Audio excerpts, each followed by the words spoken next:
Good afternoon, everyone, and welcome to the launch of the Road Ahead 2022, one of NCVO's flagship annual publications. I'm Nick, NCVO's Networks Manager, and it's great to see so many of you joining us online today. On behalf of everyone here at NCVO, Happy New Year to you all. We hope your year has got off to a good start. As with every year, the Road Ahead is developed using a pestle analysis, identifying potential events, obstacles, and opportunities in relation to the political, economic, social, technological, legal, and environmental landscapes that could impact the voluntary sector in the next 12 months. But before we delve into our predictions for the year ahead, there are a couple of housekeeping points to note. So you'll notice that closed captions or subtitles have been enabled. So to turn these on or off, you can click on the CC icon in the toolbar at the bottom of the screen. You'll also have noticed that today's event is being recorded, and by being here, you acknowledge this. However, everyone joining the event is in view only mode, so your cameras and your microphones are both automatically turned off. The only people you can see on today's webinar are our speakers and our report authors. As we go along, you can add any comments and reflections around the things that you hear today in the chat, and we will be having a Q&A session towards the end of today's event.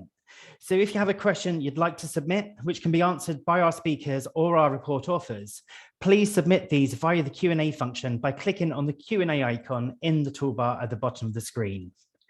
The questions that you submit, they're not made public, and it's only today's speakers and authors who will be able to see them. We haven't planned in a formal break today, so if you need to step away from your computer for any reason, please feel free to do so.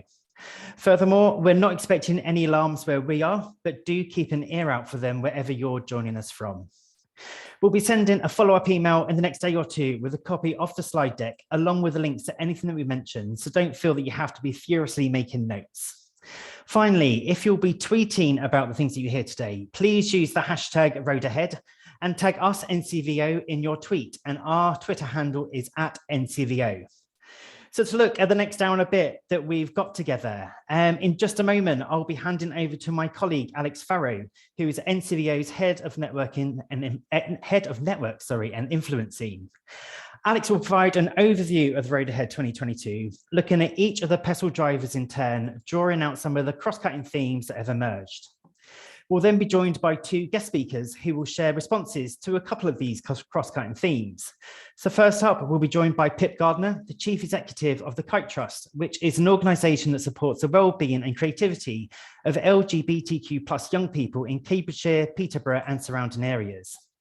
Pip is also a member of the recently formed Flexible Working Group that is looking at the issue of flexible working in the charity sector. So as such, Pip joins us today to offer their reflections primarily on our predictions relating to flexible working and our future workforce. We'll then hear from Tony Wong, Chief Executive Officer of Hackney CVS and the Connect Hackney Programme Director. So Hackney CVS has for over 2 decades been supporting the voluntary and community sector to be the heart of providing solutions to Hackney's problems. So Tony will be offering his reflections primarily on the predictions around the theme of communities and localism. We'll then move on to our Q&A, and again, you can submit any questions that you've got via the Q&A function in the Zoom toolbar. We'll have Pip and Tony on hand for the Q&A session, which will be facilitated by Alex, along with all of our report authors and contributors. So today we have Chris, Sam, Rebecca and Catherine from our policy team. We've got Anya, Oliver and Amy from our research team, and we've also got Murin, who leads on our campaigns work. We'll try and get through as many questions as possible, but please accept our apologies if we don't manage to answer all of them. So on that note, as time is of the essence, I'm really pleased to hand over to my colleague Alex to discuss the key findings from the Road Ahead 2022. Great, thanks so much, Nick. And as Nick said, my name's Alex. I'm Head of Networks and Influencing at NCVO, and it's a real pleasure to see so many of you here today as we launch the Road Ahead 2022. As Nick said, we encourage people to participate as I talk, particularly, and that we hear from our speakers as well, either using the chat box or using hashtag #RoadAhead on Twitter as well to share your comments and your thoughts as we go through. So this is our second publication during the pandemic, and perhaps rightly, some people question the usefulness of such predictions. As I say in the foreword to this year's publication, Who can plan for the years ahead when actually even our evening or our weekend plans are contingent on a negative lateral flow test? But we know that for our members, the challenge of keeping the lights on, of running, adapting and growing our organisations is urgent and it's pressing. And not just for the organisation's sake, but to keep the doors open for the communities that we serve. And as we approach the third year of the pandemic, we're going to need to draw on new reserves of strength for the weeks and the months ahead. Now, in producing our analysis, we hope that leaders, trustees and communities can make informed decisions about their future. Because despite everything, we still have choices to make. We are not powerless. We still have agency, and our analysis is here to help you and others make the best decisions possible. We know that the toll of the last few years has been heavy, and it's been disproportionate too. And many of us have experienced huge loss in the last couple of years. And as we learn to live with the virus, we'll need to accept a new level of constant uncertainty. And so whilst we are making predictions about what we think might be some of the big things impacting on charities and volunteering and communities in the year ahead, we know that we can't foresee everything that might or could happen to us and those of us around the world. But one of our key messages today is, though it might feel like it, the start of 2022 is not the same as January 2021. We think that 2022 will be, for many, easier, freer, and more open. And the question is then how we as charities and as volunteer involving organisations respond. But we start by thinking we should be very proud of how far we have come as a sector, what we've achieved, and how we have continued to offer communities dignity and purpose and hope through some of the darkest times. Onto the next slide, you can see that we explore 6 areas as part of the road ahead. And Chanel is going to post in the chat box the link to our main publication, as well as a summary blog post that I've written today on NCVO site. So our annual publication looks at the kind of big forces and trends that are going to shape the sector and that we think are likely to have an impact on organisations in the future. We use a simple pestle analysis that gives us a framework for thinking and communicating all of these many thoughts. And we have a slide that I'm going to talk through for each of these kind of 6 areas. Then we're going to draw out a couple of kind of cross-cutting themes, which Pip and Tony will give some thoughts and response to. We use in this process, it's a long process, and we use a range of information from kind of official statistics and research. We look at all the data that's emerging, as well as drawing on the expertise of our colleagues at NCVO. This year, we also ran events with our members in Cumbria, in Cambridge, in Nottingham, as well as engaging with many of our infrastructure partners on the civil society group. So it's been an incredible job in collating and synthesizing a huge range of expertise and knowledge and data. It is worth noting before I start talking through each of these 6 areas that it's a starting point. We put this together because we want it to be as useful as possible as you're thinking about your year ahead. But of course, we can't put everything into a single publication. So if you are using the road ahead to think about your strategy or your conversations as organisations, you might want to look at the few of our previous publications as well, and collectively take the thoughts that are kind of included in a range of publications together, so that you can really see what we think in entirety is going to affect the sector in the coming years. So final point, this isn't just a whole bunch of challenges. This is also opportunities that we see for the sector, and also just things that we know are going to happen, or events that we think might be important for the sector to respond to. So it is opportunities, challenges, and events. But as we know, things are moving pretty fast. In which case, I think let's move on to our first main driver that I'm going to talk through, which is political.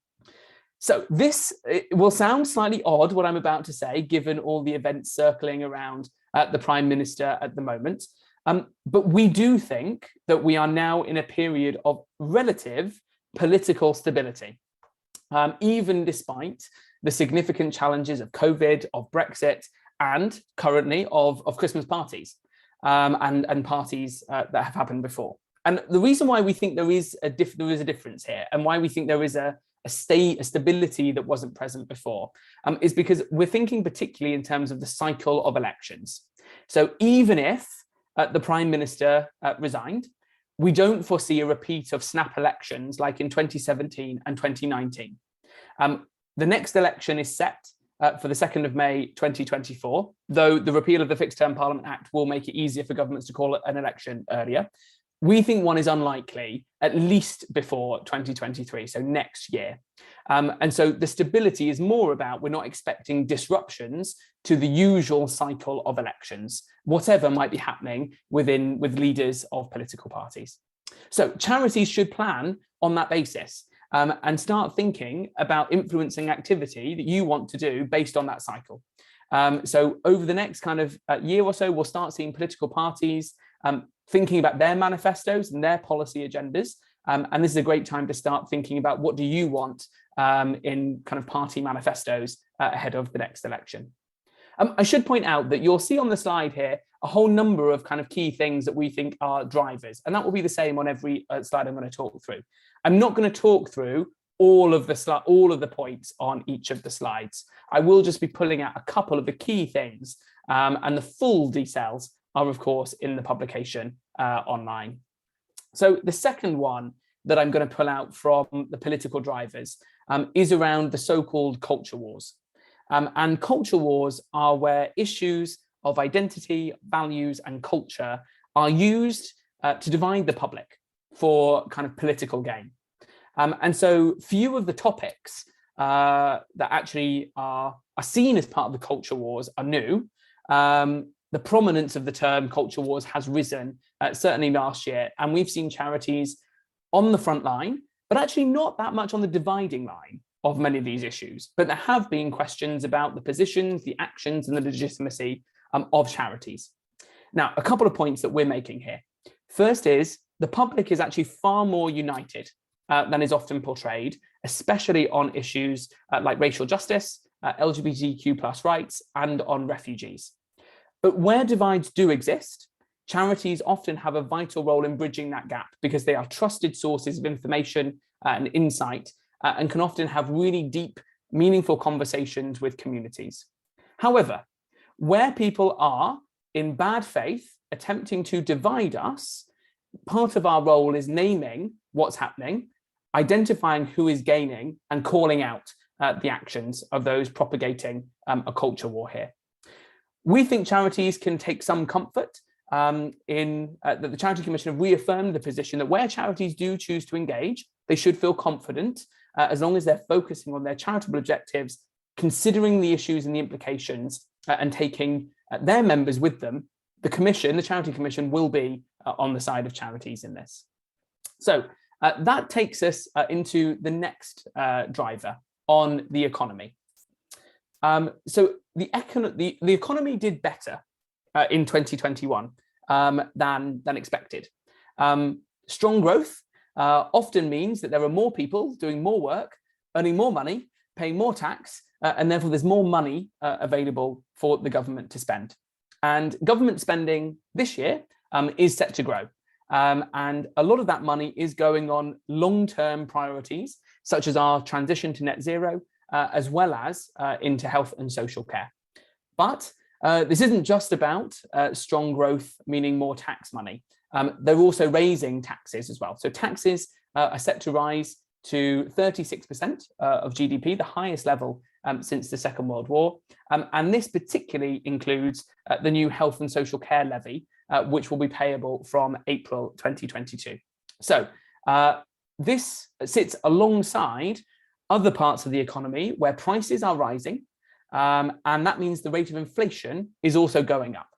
And so taken together, there are two implications for charities. First of all, the cost to charities of paying staff, of running premises or delivering services is likely to increase.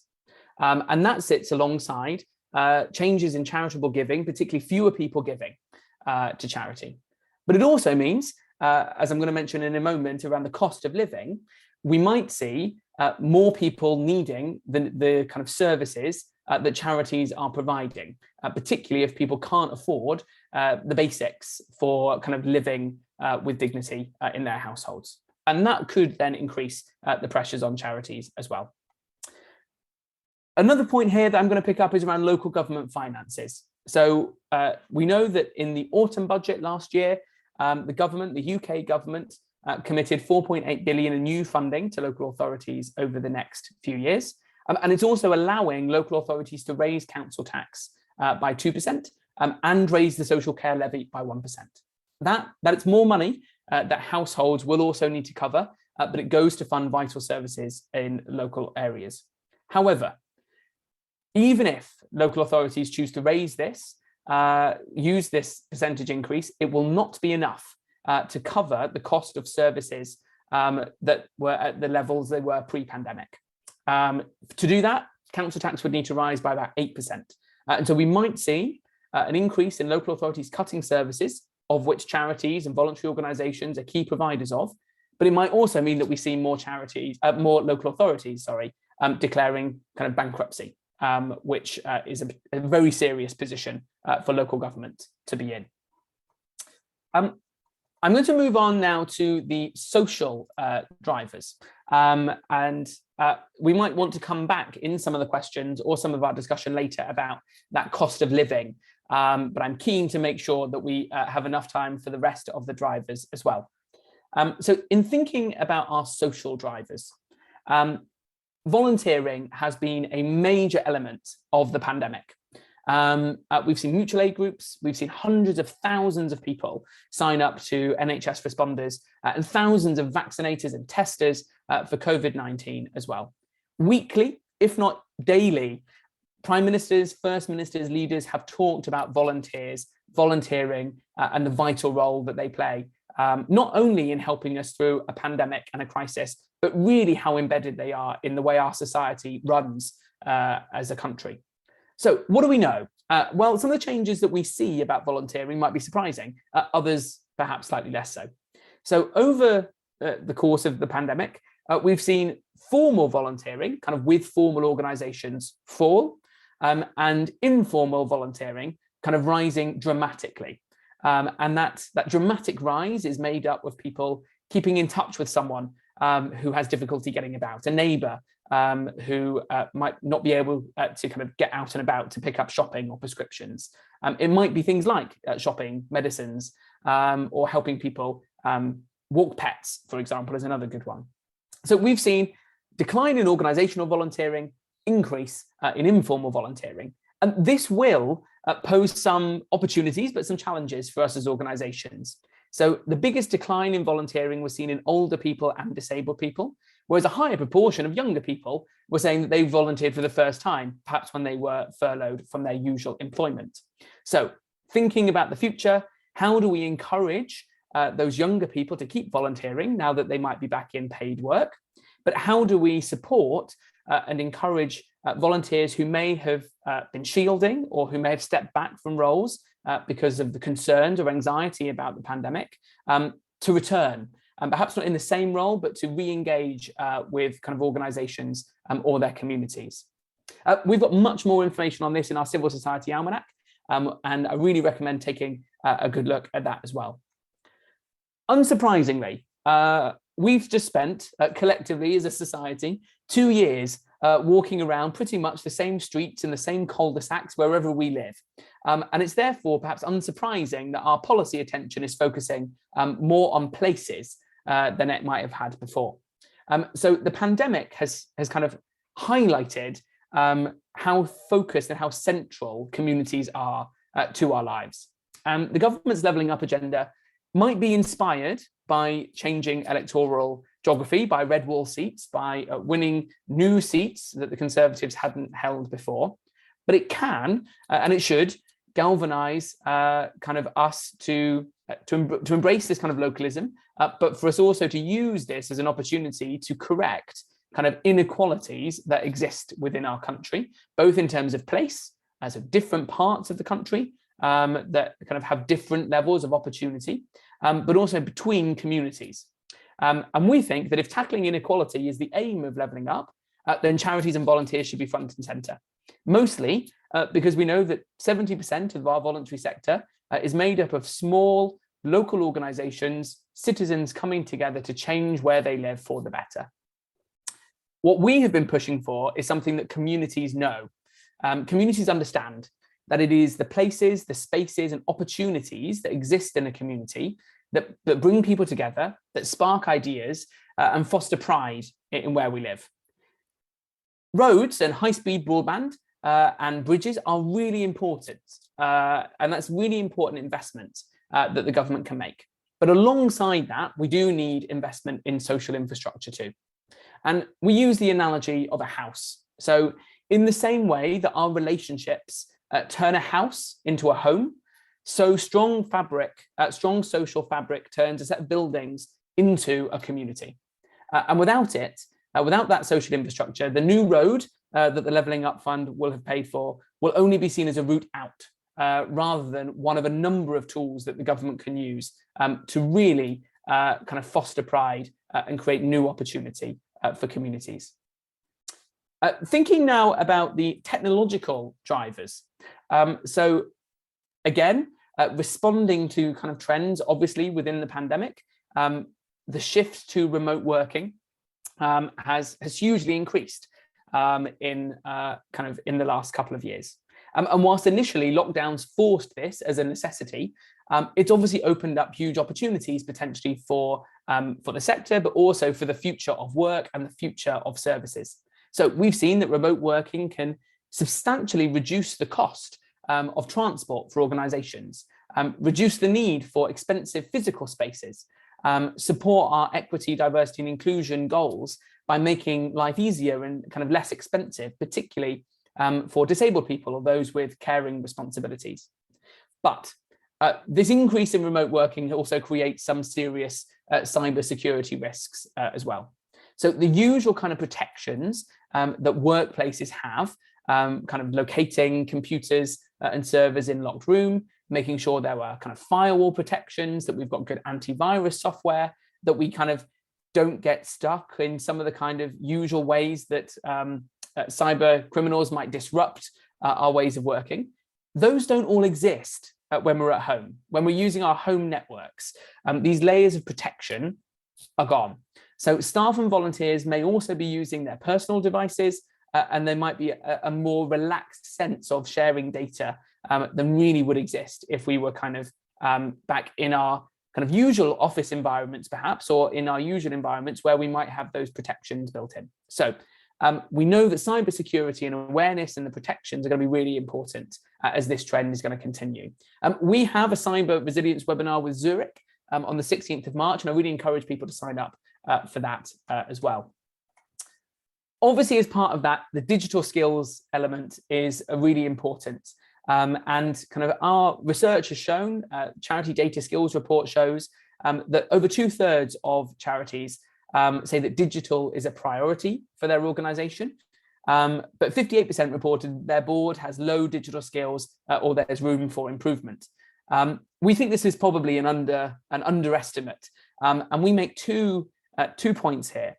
One is that there is a distinction between the digital skills that are required. So the skills to operate Zoom or run a webinar or securely speak to people. That's a really important set of skills that we need people to have. But there's also the skills for understanding and identifying potential areas of development as technology advances. So digital isn't just about proficiency. It's also about kind of imagination, the ability to imagine how technology or how digital can transform the way in which we run services, how we campaign, or how we run our organizations and keep in touch with volunteers as well. I'm going to move on now to think about the environmental drivers. So I've been a long-standing follower of the UN climate talks, and the debate at COP26 in Glasgow in November last year felt to me like a big shift. We're no longer talking about if climate change is real and whether humans are responsible. We're talking about what we're going to do about it. And that is a very welcome development, and that is in no small way thanks to the enormous work of campaigners and activists and movements, many within our broader civil society, who have worked for decades to make that the case. But the government has made kind of net zero a legal requirement by 2050. But scientists say that we need to go much further and much faster if we're going to prevent enormous and irreversible damage to our planet. We've also got to bear in mind that we have 17 sustainable development goals developed through the UN that affect us too in the UK, and we've got 8 more years to make progress on them as well. As I mentioned earlier, the voluntary sector has played an enormous role in championing and making sure climate change is something that governments acknowledge, take seriously, and make legally binding commitments to tackle. But now we're going to face a new responsibility. So first of all, we're going to have to think seriously about our own carbon emissions as employers, as land and asset owners, as investors in banks or in investments, and as service delivery organizations. So that's going to be one area we're going to have to get our own sector and house in order. But we're also going to think about the future needs, whether that is around kind of mitigating against some of the risks of climate change or the damage that it does to communities, or some of the opportunities that are going to come, such as kind of retrofitting homes. How can we as a sector make the most of the opportunities that lie ahead as we green the economy so that it achieves many other social outcomes or economic outcomes that we think are important. To do this, we think we're going to need to majorly upskill our sector when it comes to net zero and tackling climate change, both as campaigners, as organizations, and in seizing some of the opportunities that probably lie ahead. Finally, let me talk through our legal drivers. And anyone following charity sector legislation, there is an enormous amount of stuff going through Parliament at the moment. The Dormant Assets Bill, the Charities Bill, the Elections Bill, and the Policing Bill, all mobilising charities and civil society organisations for a whole number of different reasons. A few things that we're going to point out here. One is around the Charities Bill. So this is a welcome bill, builds on a report previously done and makes useful changes for charities to amend their governing documents, simplifying things like land disposal, and also providing some flexibility on things like permanent endowments or ex gratia payments. It also allows some changes to fundraising, where fundraising appeals are unsuccessful under a certain amount. Charities will be able to keep that money raised without the express permission of the commission, the Charity Commission. A key thing that we think is going to happen over the next kind of years, not really this year, but I think we might start to see some changes here. Many charities have allowed people to work from home from necessity, but also now adopting a kind of more flexible and hybrid working, even as we begin to slowly transition back to being able, at least, or legally able to work in offices. It will be important to develop policies that ensure fair treatment and for organisations from a legal perspective, avoid any employment law disputes later on. So, for example, if the organisation is being more flexible or more willing to allow home or hybrid working for some groups of their workforce over other groups, or not allowing other groups to do that. So we think it's really worth bearing in mind general employment law does provide protections for flexible working, particularly around discrimination as well. We'll probably come back to some of the kind of general topics around future of work in the next section, particularly reflections from Pip, who is a member of our flexible working group, and with a new report coming out next month. Another key legal area is around mandatory vaccinations.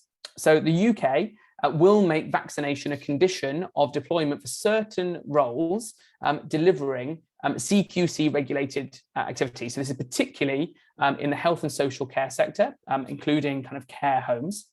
The government has probably been more wary of vaccine mandates than other countries.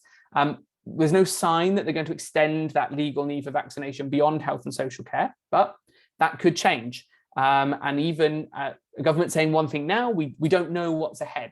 And so that could, of course, change.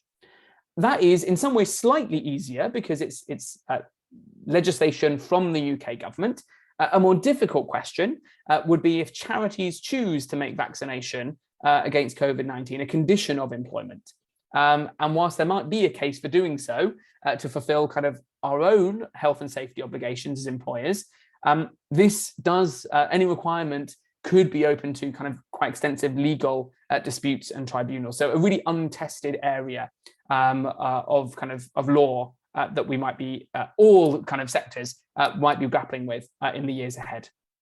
Finally, the Charity Commission kind of have made some changes. First of all, they changed some of the guidance for in-person meetings during the pandemic. And this really made a big difference in helping trustees who otherwise wouldn't be able to attend board meetings to basically do the legal business of keeping organisations kind of going.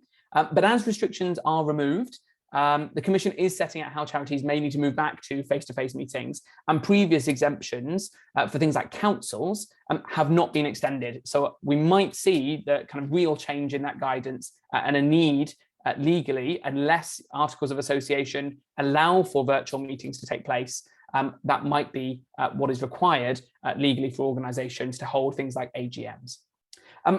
Finally, we are awaiting confirmation of the process for recruiting and selecting a permanent chair of the Charity Commission after the government's kind of appointed candidate resigned in December ahead of taking up that position.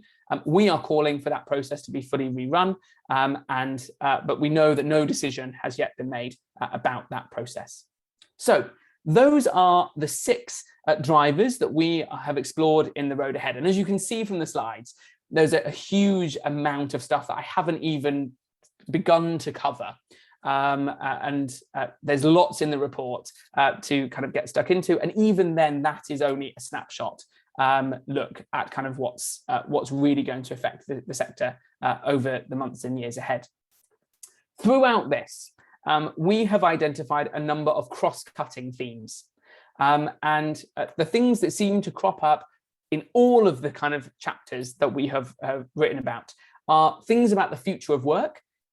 We know that that's not just about employment, but that has an economic consequence, it has a social consequence, it has a legal set of implications. Climate change, we mentioned that in our environmental section, but again, there are legal requirements as we get into net zero. This is a question of politics and about how we run, and there will be economic decisions to be made about investment or trade-offs that we need to make, particularly around economic growth versus our commitments to net zero. Localism and communities, as I said, is a real resurgence, given that we've spent lots more time in our communities over the last couple of years. But how we translate that into policy and actually achieve change is quite different, and how we kind of prioritize that in the years ahead. And finally, we talk about culture wars. This is about politics particularly. It's also about how we interact with each other and communities, how we address long-standing inequalities in our society that have become entrenched or exacerbated or worsened through the pandemic as well. I'm not going to talk much about these at all now.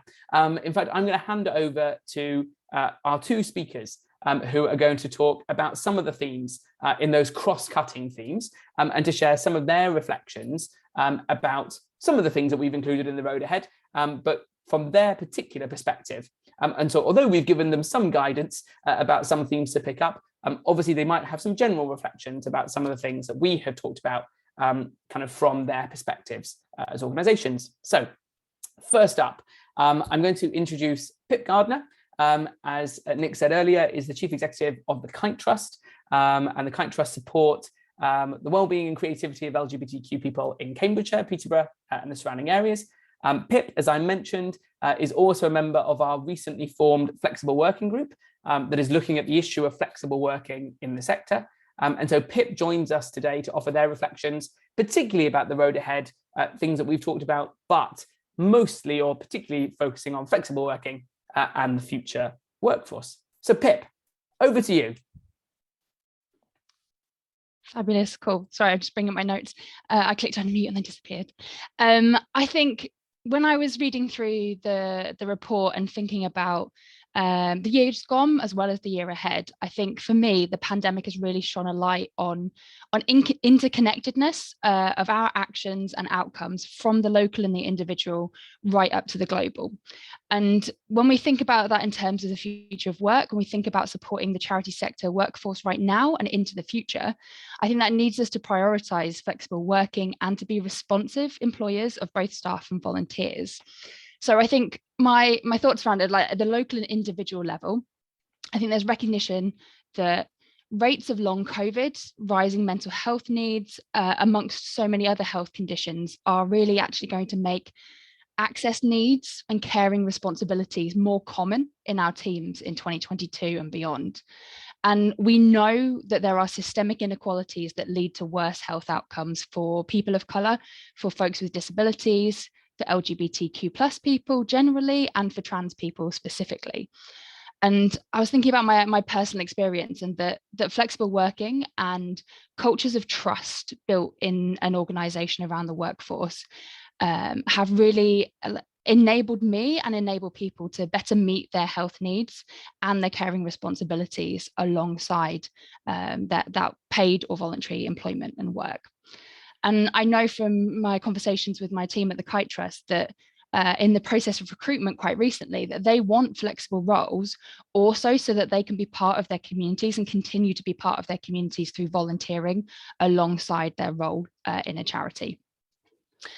And then at a larger scale, when I was reading the report, I was also struck by how I think this connects to the global picture and the role the future of work has in actually achieving so many of the Sustainable Development Goals. And Alex talked about it in terms of the environment, but the Sustainable Development Goals cross-cut all of the areas of that pestle analysis.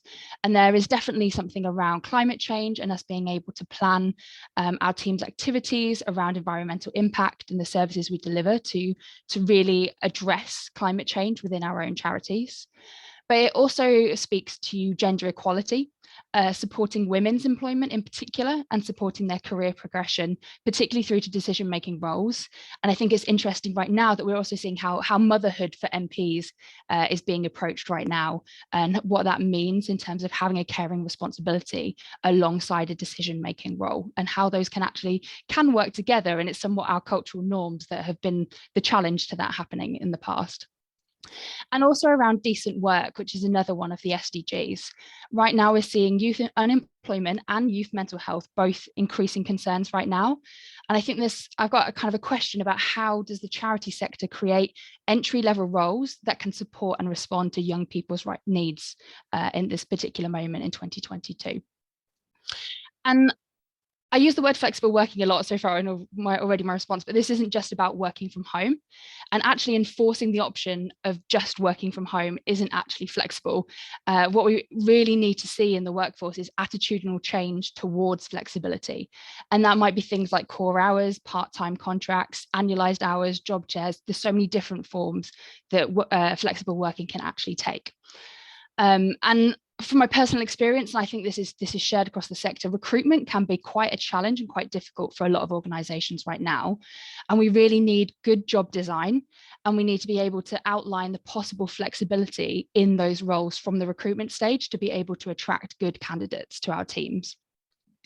I think on an ongoing basis, we also need to understand that people's circumstances change. And if we've learned anything from the last year and thinking about the year ahead, it's that those circumstances will change, and we cannot make really solid predictions right now, but we can predict we will need to be able to be flexible. And I think the other element that flexible working brings to the charity sector workforce is allowing people to bring their whole selves to work.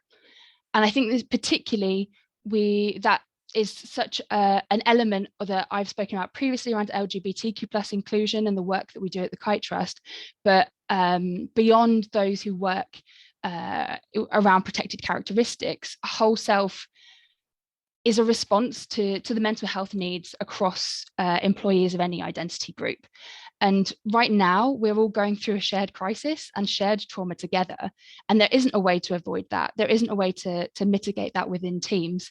And we really need to address that head on, ideally with a trauma-informed approach, so that we can be caring employers, because the charity sector at its core is a caring sector.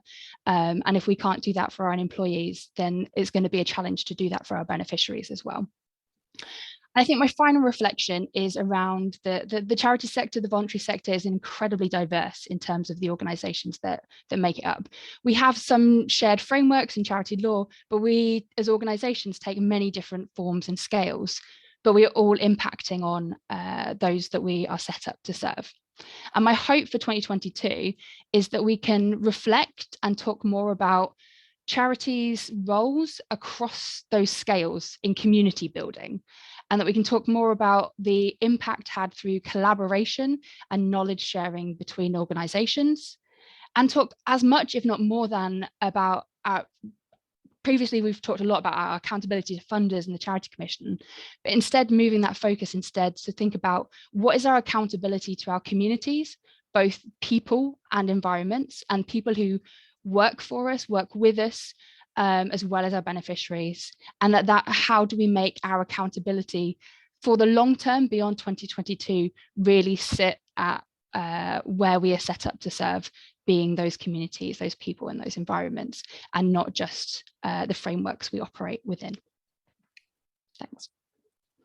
Pip, thank you so much for your reflections there, drawing on your kind of role as a leader in the sector, but also your personal experience there as well. And I know from other spheres in terms of your work with the UN as well. So thank you so much for your reflections. I'm sure there'll be some more questions for you as we get into the discussion later. I'm going to bring Tony in next. Tony Wong is Chief Executive of Hackney CVS and the Connect Hackney Programme Director. Hackney CVS is a phenomenal organisation, kind of supporting the voluntary and community sector in Hackney, particularly from the perspective of helping the communities to kind of provide solutions to the challenges in the community as well. Tony will be offering some reflections again on the whole of the road ahead, but particularly thinking about communities and localism. And Tony unfortunately does have to leave us slightly early. So if, as Tony is speaking, you have some questions for Tony, please do use the Q&A function, and I'll be sure to kind of get Tony's thoughts and reflections on any questions just before he leaves. Anyway, Tony, over to you. Thanks, Alex. Yeah, it was really interesting listening to Pip there. I think there was a few things that resonated with me with what Pip was saying, so that was interesting to hear. So when I read the report, I had a few reflections, and yeah, the brief, as Alex has said, was to look at localism and communities, but I think I just looked at the report in its totality and just thought what stood out for me. So again, like Pip, I reflected back on the last, couple of years, what's happened. We've all been through this pandemic. And I think with what's coming up on the horizon, what struck out for me was the pressure on local and voluntary sector organisations to keep the door open. We've actually just run a survey to try and understand what the situation is. I don't have the findings, unfortunately, to feedback, but we're trying to understand what are the challenges for voluntary sector organisations. And I think we're hearing about the fuel crisis and the increased bills that householders are likely to expect. But this is also true for smaller voluntary sector organisations, and it's going to add an added pressure.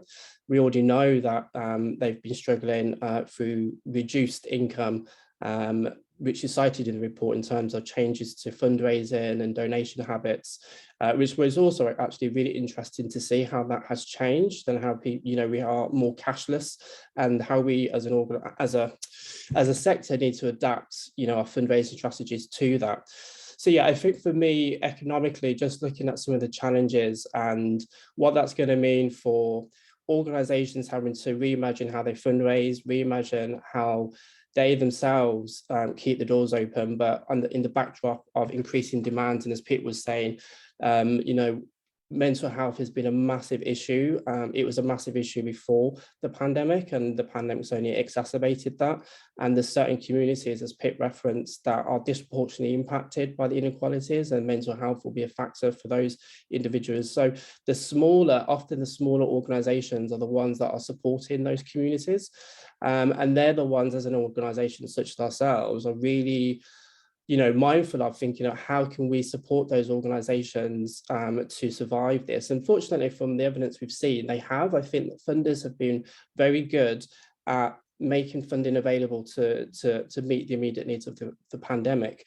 I think the concerns and what we're hearing is, okay, what's next? And I think this report is really timely because we started the new year. It feels like, we're on the verge of coming out of the pandemic, and there's a bit of optimism in the air, which we haven't felt for about 2 years.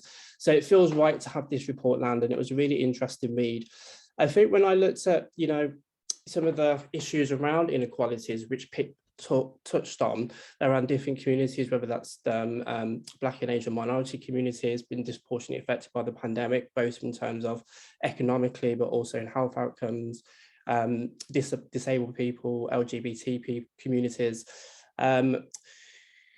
When I was looking at the report, what struck out for me was the climate change emergency and what we're seeing now in that shift in the conversation, which Alex referred to, in terms of it's not a case of if, but what we need to do, and the urgency that we have before us to kind of meet the targets to get to net zero.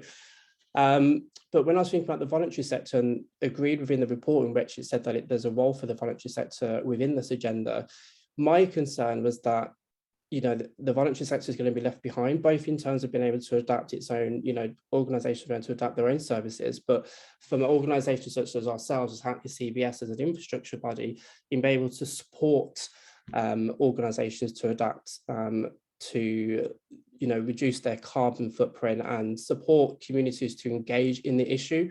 But the report also cited that there was an increase in corporates wanting to engage with the voluntary sector. So I saw an opportunity there to look at industry leaders and forge those relationships and building the expertise through that. And that's our role, obviously, as an infrastructure body to do that. The other things that struck out for me, again, the levelling up agenda, which was referenced earlier in the call, thinking about how do we capitalise on what we saw through the pandemic in communities coming together, the smaller voluntary sector organisations showing their value, reaching into communities, and that community spirit. And the report touches on, changes in volunteering patterns and older people less likely to volunteer. I don't think it was stated what the reason for that, but I wondered whether that was due to older people being more vulnerable, having to isolate, perhaps having more nervousness, but also the fact that a lot of activity has gone online. And so whilst the report talks quite favourably about that digitalisation, I think we also have to remember that the whole cohort of people who are not keeping pace with that, and we have to think about how we bring them back with us, and that includes smaller voluntary sector organisations who don't necessarily have the capital, the resources to keep up with these changes. And when I look at the opportunities in regards to responding to the climate emergency, again, that lack of digitalisation and infrastructure is a key area of focus that I think the voluntary sector we have to look at collectively about how we bridge that gap. Just thinking about if there was anything else that came to mind, just looking at my notes. I think they were my main points, to be honest with you, that came out to me. I mean, the report, if you've not read it yet, it's a really interesting read. I'd implore everyone to do so, because I think it gives a real good flavour of what some of the key issues are and some of some of the opportunities, I guess, when I'm looking at the organisation that I lead in the sector and thinking about how do we move forward post-pandemic, where we're not so reactive to the pandemic, but can be a bit more forward-thinking, a bit more strategically focused, and bringing partners with us. It really is a good starting point. So thanks to the authors who put all of this together. It was a really interesting read, and yeah, I look forward to seeing where this goes and how we can work together to bring to fruition some of the suggestions outlined in the report. Thanks so much, Tony. Yeah, a really useful set of reflections there. Thank you very much.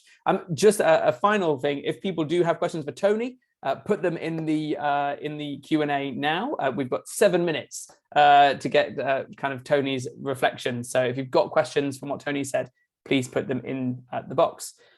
We've got quite a few questions to explore, and we've got about 15 minutes of conversation. And so in this part, I'm going to field some questions to Pip and to Tony, but then also to bring in some of our kind of report authors, those who have kind of looked at all of this in the process, but also then put the chapters together.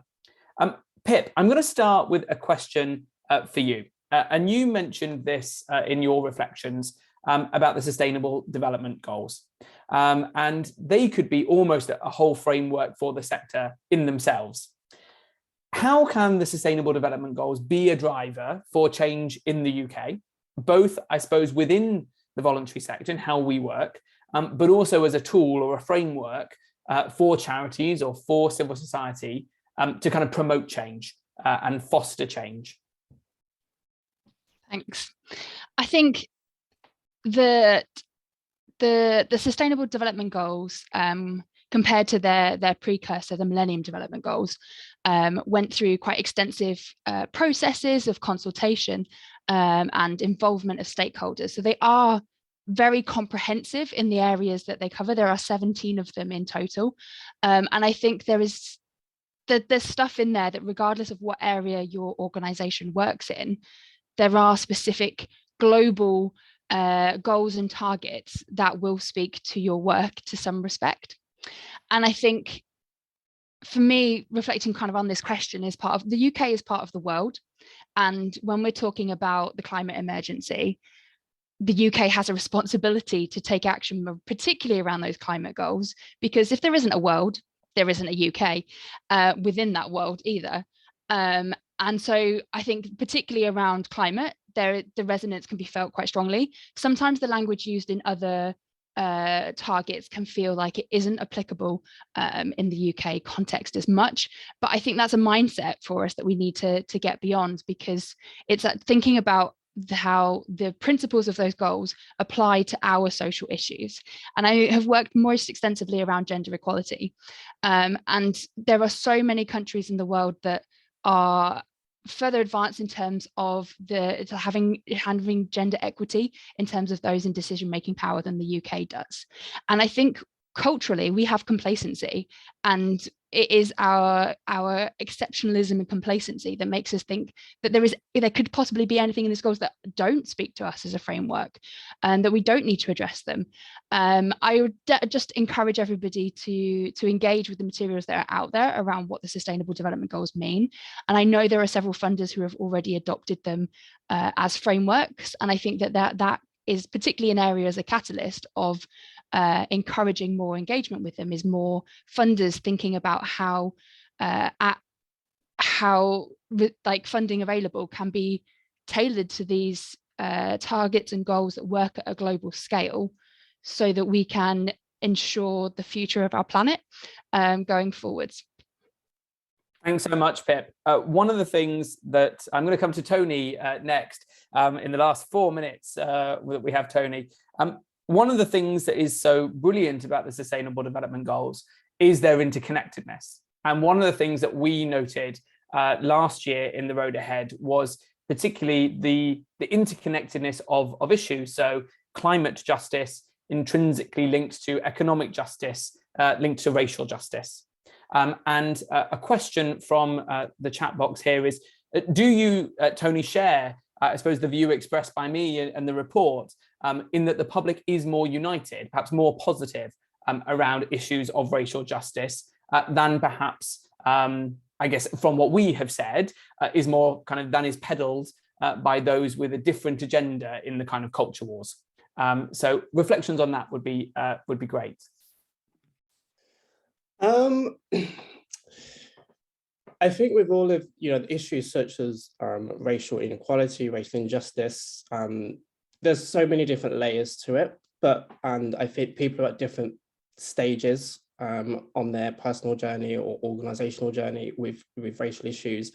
However, I think generally speaking, I would concur that I think most people looking at aggregate society are, at a better place than you perhaps you might believe if you just listen to certain angles of the press or particular MPs or whatever, who was ever pushing the agenda for the culture war. And I think we also have to remember that we're in a very polarizing kind of point in society with, social media, really having in my mind, personal, this is a detrimental impact on how we view issues such as this, and it creates an environment by which polarizing views can be seen as, you know, as it's black and white and that's it, and there's no grey matter and there's no discussion that needs to happen. And I think during the pandemic, unfortunately, that those views had an opportunity to build and to grow, because we were utilizing social media and other means of communication far more than we were able to have real in-person conversations. But yeah, I think on balance, I've kind of reflected and looked at society at large, and I agree. I feel I agree with and it was pleasing to see that, because I think sometimes you, as someone who works in the sector, particularly around racial inequality, a lot of what you're looking at and what you're trying to target is based on the negatives. And I think it's good to remember that we are moving in positive directions and there's a lot to build on. And so I think, along with the other positive stats around the trans community, for example, it was a really positive read in the report. I do have to dash now. I'm really, really sorry that I can't stay for the whole event, but I will look forward to seeing what comes out of this and next steps. And again, thank you to the authors and the opportunity to come along and speak at today's event. Thanks so much, Tony. We really appreciate you being here and your contributions. Thank you so much for being here. I'm going to continue on this theme. So one of the questions was around kind of culture wars. And the question is, how do we challenge the culture wars narrative without fueling it or giving it legitimacy? And so I'm going to go to Chris first, and then I think we'll also get some reflections from Marin as well, who both authored this kind of political and campaigning chapter in The Road Ahead. So Chris. Yeah, thanks, Alex. Yeah, I think my general view would be that it's, rather than trying to sort of collectively approach this sort of like idea of culture wars, is actually much better to address issues head on, I think, and really focus on what matters about the issue to your organization, what your role is in it. And I think just on a practical level, I'd probably start from a sort of principle base. So what do you think and why? Why does it matter to you, the people you support? But I think it's also worth thinking quite carefully about like a lot of the different views that might be around on things. So do kind of listen to a range of opinion. I think listen to public opinion, but don't necessarily be led by it. And actually, I think what you might find is there are certain ways of expressing an issue, of appealing to people's values that might work better. So I think it's worth just considering things pretty carefully and avoid sort of getting in the trap of, because I think where we all lose out is where you get kind of like it's one side or the other, rather than people thinking kind of clearly about the issues and how we can bring people together, which I think is actually a really important role that charities can play. Thanks, Chris. Marin, I think you wanted to add something as well. Yeah, thanks for that. I just wanted to kind of follow up on what Chris was saying. So obviously, I completely agree. It's about knowing where you stand on this. What is your issue? How do you want to position it? And I think then it's about assessing who is your audience, what are their values, how do we approach this issue? But I think one of the issues that we face again and again in the sector is that we sometimes get very focused on the facts, and we get very focused on what maybe the argument or the divisive argument is being said, and we go and we look to counteract with the facts, which means that we tend to be repeating and disseminating the same information we're looking to fight against or counteract. Instead, I think we need to turn our attention more to the future that we want to create. And we need to focus our energies on creating that image and bringing people along on that journey and showing them how it is possible to create this more inclusive, open future, this more positive, a hopeful outlook, and working that way. And rather than kind of repeating and therefore reaffirming almost this kind of culture war and that narrative. Let's move away from that and instead focus on this kind of collective action and future that we are working towards. Thank you. Thanks so much, both Chris and Marin, on that question. One of the ways we talk about in the report to overcome this is the vital role that charities can play in bridging kind of some of the divides that might exist.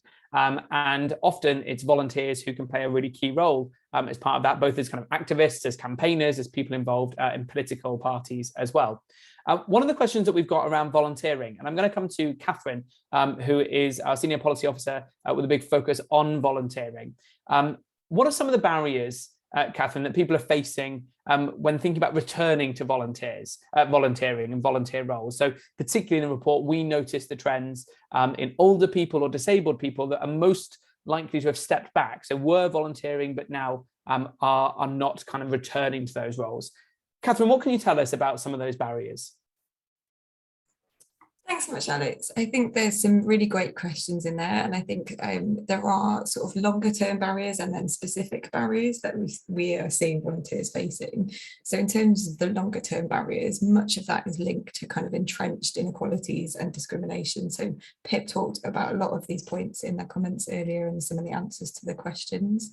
But there are things like kind of systemic inequalities that people would face in terms of kind of accessibility. So disabled volunteers, for example, not having physical access or not having adaptable technology or not being supported to engage in ways that match with their kind of needs. With older people, we saw an awful lot of older volunteers step back for shielding or kind of to avoid the pandemic. And then that then has an impact on their kind of confidence, on perhaps their like physical ability to continue to volunteer. We see kind of that broader range of barriers and inequalities that we might face in our day-to-day lives coming out in volunteering. And we know that volunteer organisations are often really stretched. Lots of you have been talking about some of the challenges we're all facing in terms of finance, in terms of our mental health and wellbeing and our resilience as organisations. And I think that then has an impact on how much we're able to support volunteers to engage in their activities, how much extra energy or how much extra resource we can put into supporting our volunteers. But I definitely would signpost you to our time well spent research. So that whole series explores volunteering experiences, but we did a particular section that Amy and Oliver and others were leads on diversity and volunteering, and that goes into a lot more detail about the kind of barriers that volunteers are facing and also some of the ways we might address some of that. Is that helpful? That's really helpful. Thank you, Catherine. And quite a lot of research that we have, as have many others done over the past few months, particularly looking at volunteering, not least the Mobilising Voluntary Action research project as well. I'm going to come back to Pip, and something, Pip, that you talked about in your reflections was about the rising mental health needs of kind of charity sector workforce, a workforce that we know employs more than every supermarket combined in the UK. Almost 900,000 people work in the charity sector. It's enormously important. So two questions here. So one is, how do we support our staff and volunteer teams get the support they need in terms of mental health? And particularly then in order so that they can kind of support communities that they are doing through the work of charities or through their volunteering. But then also a comment that's come through in the Q&A, which is around people are just experiencing kind of emotional and physical kind of burnout and exhaustion, and the real need kind of for a rest and to slow down and to kind of recuperate. How do we manage it effectively so we can continue to be kind of running our organizations, but also looking after and retaining our staff at a time when perhaps our resources are getting fewer and needs are becoming greater? An enormous number of points there, Pip, but any kind of reflections on how are you managing this, the Kite Trust, or how are you seeing good leaders and good examples from your networks and your communities? Thanks. I think on the first point in particular, kind of reflecting more as an example than won't work in necessarily all circumstances, but whilst the charity sector is big, there are also very large employing sectors in health and social care in the public sector and in the private sector. And I think for the Kite Trust, the way that we support staff mental health, so much of that has come from the networks we have built and collaboration with other providers across that sector, and some really great advocacy that our local CVS and sector support organisations have done for the voluntary sector to be recognised as really much picking up a lot of the fallout from health and social care, from NHS services, from social care services being overwhelmed. And in that, our staff having access to the same provisions that are being put in place for the challenges the NHS is seeing around staff burnout and staff mental health. So in Cambridgeshire and Peterborough, the CCG have set up a variety of different services around health and wellbeing.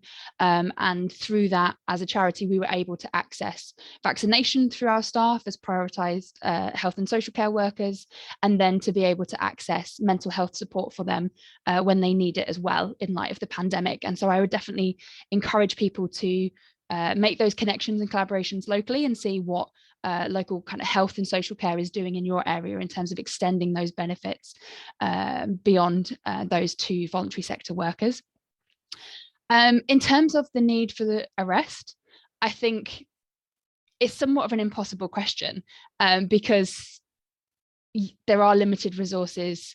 And I guess at the core, what I would say is that it's just not possible to push people further and further and that to have a positive outcome. I think there is a particular point here to any funders on the call of thinking about that in judging applications, that I feel that we need more money to employ staff to do less. And that is just a realistic situation that we are in, is that staff still need to meet their living costs. It's not feasible for everybody to go down to part-time hours or to take that career break to have that rest. And so there is something that we need to look at in how we plan workloads and how we plan organisational work plans to realise that we can't keep asking staff to do more. And we need to figure that into fundraising strategies and planning out what our focus areas are. And I think for me, that also comes back to collaboration and really strong links where there are maybe services that means you need to deprioritise or drop and focus in on how your organisation can have the most tailored and impactful need to your beneficiaries, is by being able to see what other services locally can pick up those gaps. And it's taking away some of that overlap, yes, but it's making that collaboration really at the core of being able to still have ways for people's needs to be met, whilst organisations individually having to prioritise their resources. Thank you so much, Pip. And this brings us to the end, unfortunately, of our Q&A section. We had lots more questions that we haven't been able to get through, but thank you to those who submitted. I'm going to hand back to Nick, but just before I do, I just want to say thank you again to all of our authors, to all of the team at NCVO, our kind of member organisations, and our infrastructure partners who have worked so collaboratively to put this report together. And I hope everyone finds it very useful in the kind of months ahead. Nick, back to you. Awesome. Thank you so much, Alex. So in the final couple of minutes, I just wanted to highlight how and where you can access further information and support on the topics and the issues that have been discussed today. So first up, if you're not aware already, the most obvious place to highlight is the NCVO Know-How website, which is where we host an abundance of information, tools and resources that will support you in running your organisations and delivering your services most effectively. Here, you'll find tools, resources and advice on the latest coronavirus guidance, on topics including equity, diversity and inclusion, collaboration, governance, digital technology, and a whole lot more. NCVO members will have exclusive access to our PESTLE analysis template, which has been updated to reflect the findings from the Road Ahead 2022. And then, as Alex kind of mentioned just earlier, coming up, we've got a couple of webinars delivered in partnership with Zurich Insurance, who are one of NCVO's trusted suppliers, which are free for everybody to attend.